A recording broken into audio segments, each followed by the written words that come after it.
Tres medidas propuestas por el Partido Socialista que creemos que pueden servir para marcar la diferencia entre lo que está haciendo el Partido Socialista y lo que está haciendo el Partido Popular. En primer lugar, ha aprobado el Partido Socialista este fin de semana que sea obligatorio que comunidades autónomas con un alto porcentaje de parados tengan planes especiales de empleo pagados por el Gobierno de la Nación con cargo a los presupuestos generales del Estado. Con lo cual, nuestra región, al igual que Andalucía o Canarias, que son las regiones que más tasa de desempleo tienen en nuestro país, tendría obligatoriamente un plan especial de empleo pagado con dinero de todos los españoles para atajar, tratar de solucionar el problema más importante que tiene nuestra región, como es el problema del desempleo. En segundo lugar, la eliminación de la obligatoriedad de presentar la declaración de la renta para los colectivos más desfavorecidos de nuestra comunidad autónoma.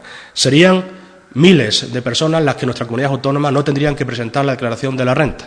Parados, pensionistas con ingresos bajos, familias con ingresos bajos, tendrían que olvidarse de Hacienda, tendrían que olvidarse de presentar la declaración de la renta. Y, por ley, también se impediría, ha sido también aprobado este fin de semana por la conferencia política, el que a ninguna persona, a ningún extremeño, a ninguna extremeña se le pueda cortar la luz, el agua o el gas por motivos de no poder pagarlo, por razones económicas. Evidentemente, una política diametralmente opuesta a lo que está haciendo el Partido Popular.